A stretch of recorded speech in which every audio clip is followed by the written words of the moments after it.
So we got some pretty awesome news this week. We got the critical Next.js authorization bypass, a critical Kubernetes vulnerability, and then the vibe coding security risks. If you've been on the internet in the past month, you've heard of vibe coding. You know what I'm talking about.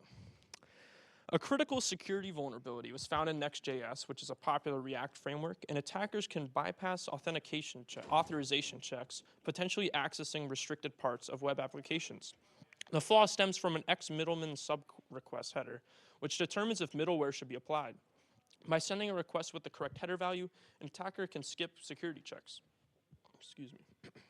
The vulnerability affects multiple Next.js versions, users running versions before 15.2.3, 14.2.25, and 13.5.9, and 12.3.5 should update immediately as their exploit details are publicly available.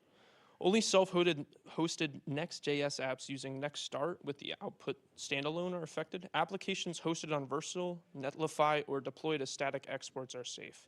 To mitigate the risks, developers should upgrade to the latest version, and if patching isn't an option, they should block external requests that include that header as we discussed earlier.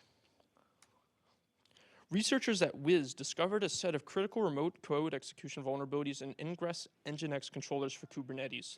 Dubbed the Ingress Nightmare, these vulnerabilities allow attackers to execute arbitrary code and gain unauthorized access to stored secrets, leading to a full cluster compromise. According to the research, about 43% of cloud environments are exposed, with over 6,500 clusters, including those of Fortune 500 companies, publicly vulnerable to these exploits.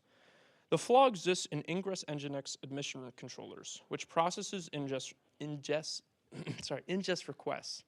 By injecting a malicious ingest object, an attacker can execute arbitrary code and escalate privileges, potentially taking over the entire Kubernetes cluster. To mitigate, organizations should immediately update to an Ingress Nginx controller of 1.12.1 or 1.11.5. If upgrading is not possible, strict network policies should be enforced, and the admission controller should be temporarily disabled. Wiz has provided detection tools, including pre-built query in the Wiz Threat Center and the Wiz Runtime Sensor, which continuously monitors ingress traffic for malicious requests to help prevent similar attacks. Pretty crazy. Vibe coding security risks. AI-generated coding is really gaining traction very fast, and some developers are relying almost entirely on AI-generated code.